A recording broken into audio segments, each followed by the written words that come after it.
என் அன்பு செல்லமே, யோசிக்க முடியாத அளவுக்கு உன் வாழ்க்கையில் பல காயங்கள். உன் குடும்பத்தில் இருக்கும் நபர்கள் கூட உன்னை புரிந்து கொள்ளவில்லை. கேவலமான வார்த்தைகளை சொல்லி உன்னை பேசியது மட்டுமல்லாமல் உன்னை மதிப்பது கூட இல்லை. இதையெல்லாம் நினைத்து காயப்படுகிறாய். எதற்கும் லாய்க்கு இல்லை என்று பலர் சொல்கிறார்கள். அதற்கெல்லாம் தாங்கிக் கொண்டு இருந்தாய். ஆனால் வீட்டில் இருப்பவர்களே அதை சொல்லும் பொழுது உன் மனம் உடைந்த நிலையில் இருக்கிறாய்.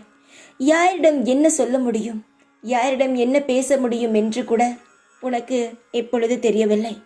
யாரிடம் பேசினாலும் ஆறுதலான வார்த்தையும் கிடைக்கவில்லை. உன் மீதுதான் தப்பு இருப்பது போல் எல்லாரும் உன்னை தான் காயப்படுத்துகிறார்களே தவிர உன் பக்கம் இருக்கும் நியாயத்தை யாருமே உணரவில்லை. இதுதானே உன்னுடைய கவலை. உன் பக்கம் இருக்கும் நியாயம் எனக்கு புரியும்.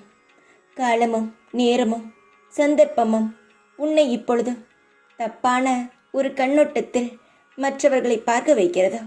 ஆனால் உன்னுடைய நிலைமையிலிருந்து பார்த்தால் நீ பேசியதும் நீ நடந்து கொண்டதும் சரியென்றுதான் புரியும். காலமும் நேரமும் எல்லாவற்றையும் மாற்றும். உன்னுடைய வாழ்க்கையை சரி செய்யும். உன்னுடைய எதிர்காலத்தை நான் பார்த்து கொள்கிறேன். எப்பொழுதும் ஏன் கவலைப்படுகிறாய்? யார் உன்னை புரிந்து கொள்ள வேண்டும்? நான் புரிந்து கொள்கிறேன்.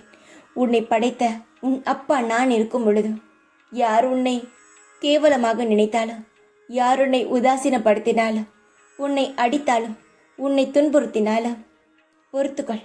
நான் இருக்கிறேன். உன்னுடைய வாழ்க்கையில் உன் வாழ்க்கையை நான் நிச்சயமாக மாற்றுவேன். யார் உன்னை தேவையில்லாமல் பேசுகிறார்களோ, உன்னுடைய மனதை காயப்படுத்துவது போல் நடந்து கொள்கிறார்களோ, அவர்களிடமிருந்து நீ ஒதுங்கி இருப்பதே உன் வாழ்க்கைக்கு சிறந்ததாக இருக்கும். தேவையில்லாமல் மீண்டும் மீண்டும் உன் மனதை காயப்படுத்தி கொள்ள வேண்டாம்.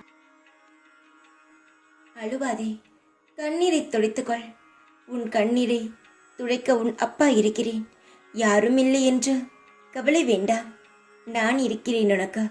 நடப்பதெல்லாம் நடக்கட்டும். இனி நடக்கப் போவதை வேடிக்கை பார். உன் வாழ்க்கையின் நிலையும் உன்னுடைய தகுதியும் உன்னுடைய தரமும் உயரும் பொழுது எல்லாரும் புரிந்து கொள்வார்கள். குடும்பமெல்லாம் புரிந்து கொள்ளவில்லை என்று நினைக்காதே. புரிந்து கொள்ளும் நேரம் வரும். பொறுமையாக இரு. யார் உன்னை தப்பாக பேசினாலும் ஒதுங்கிவிடு. யாராக வேண்டுமானாலும் இருக்கட்டும், ஒதுங்கி இரு. காலப்போக்கில் எல்லாம் சரியாகும்.